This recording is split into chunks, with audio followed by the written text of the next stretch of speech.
Biotech Park, and talk to you a little bit about the kinds of programs in my history that have made this kind of thing possible for me to be a serial entrepreneur and actually see products that I participate in the development in be used in humans around the world. I come from Texas originally, and then I had a stint at Georgia Tech, and now I am here, happily here, by the way. The traffic is way better.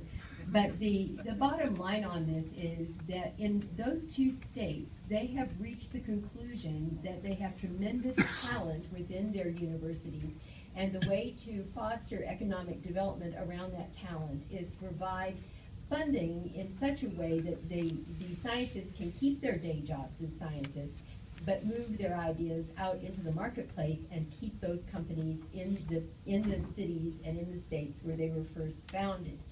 That's a real important thing for us here in Virginia, because we don't want to be the place where we invented but we didn't develop. We want to develop and we want to manufacture. And it's important for all of us to remember that nothing gets into the marketplace that hasn't been touched by an engineer. So the role that the engineering schools, all three of these really great engineering schools and our other companions throughout the Commonwealth, all of us understand that a lot of the translation that takes place from the invention of a drug to the ability to put it into humans must go through an engineering component. So we're all in this together.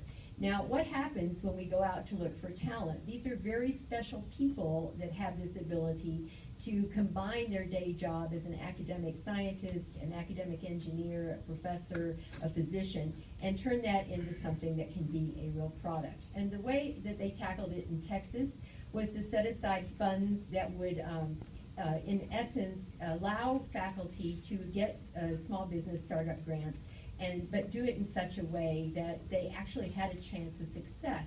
I was given $250,000 by the legislature of Texas to fund a startup company that led to very rapid, within months, because of this investment by the state, in $8 million of funding, and that company went on to be sold for $79 million. So all of the people that were employed by the company still are in that company in Texas, in San Antonio. When I went to Georgia Tech, one of the reasons why I got to go there was as a Georgia Tech Research Alliance eminent scholar, because I was focused on moving ideas into the marketplace.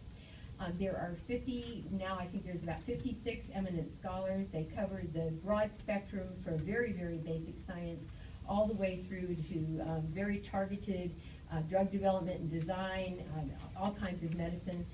And these individuals are all selected and vetted by a collaborative board that represents all of the universities as well as industry.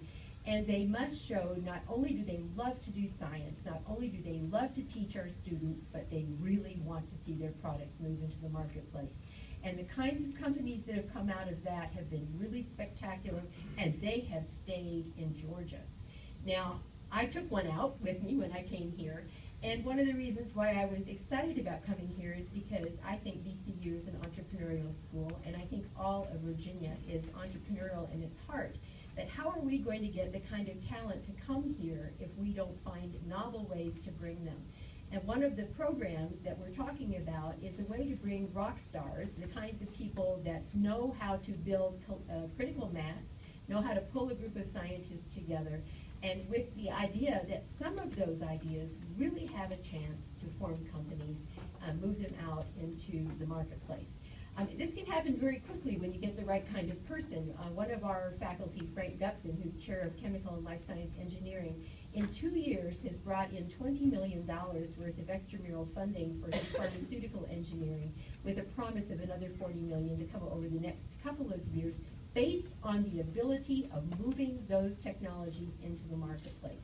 So what I'd really like you to focus on is not that we are collectively all together. One of the brightest young people I've seen do this is at the University of Virginia, a young engineer who has figured out how to put into the kinds of cloth that are in patients after heart surgery that they can monitor without having to have all the connections. They can monitor vital signs in a non-invasive kind of way. And he's already building a company, already hiring employees, and that is going to take place right in Charlottesville. So this is happening across the Commonwealth. I really want you to think about how we could take advantage of your investment in us, that we can now build these kinds of stories and keep those companies here in Virginia. Thank you. Any questions?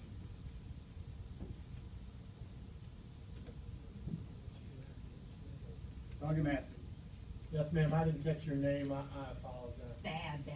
It's Barbara Boyan, B-O-Y-A-N, Dean of Engineering. Got it. You're forgiven. Didn't have a chance, I thank you for being here. Barbara, the model that you're talking about, you're basically talking about the state doing startup venture capital.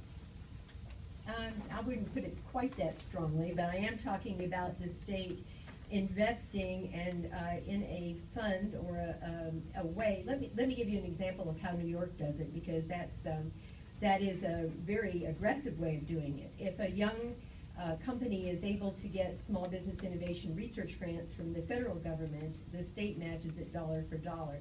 So if your grant is $150,000 from a federal agency, you get $150,000 from the state of New York. Now you can really do something. That is a really solid investment, and that takes that opportunity from kind of maybe going to happen into the chance of actually really coming to fruition. If they get $1 million phase 2 grant, they get $1 million from the state of New York. I'm not talking about something quite that big, but I think it's something we have to consider. And what's really important is that we have good vetting panels that have both industry and academia participating, and actually predominantly industry, so that smart business decisions are made. Dr. Massey. So you're telling me, I mean, that is my definition of first phase startup venture capital investment. Now, it is relatively small amounts of dollars, which large most VCs are not interested in, but there is a significant pool of private capital out there that's looking for those 150, 300, 500, up to $1 million. So are you telling me that the supply of that money in the private sector is not there to meet the demand that for good transactions? Yes, I'm going to tell you that. In the biomedical sector, because the length of time it takes from invention to marketplace could be up to 10 to 20 years, this is not an easy area to entice venture capital into. So there is a period of time where support from a state government is really vital, and it's in essence de-risking the technology so that the VCs will put money into it. Dr. Massey. So the state, I mean, of the states in New York and those places, they're taking equity positions in these companies? I can't answer that directly. I will tell you that in Georgia they do take equity positions. Well, it's the Georgia Research Alliance, which is a public-private partnership. So who does the pre-money valuation before the state comes in with its equity? The way that New York is doing it, it is being done by agencies, federal agencies that are reviewing these as small business grants.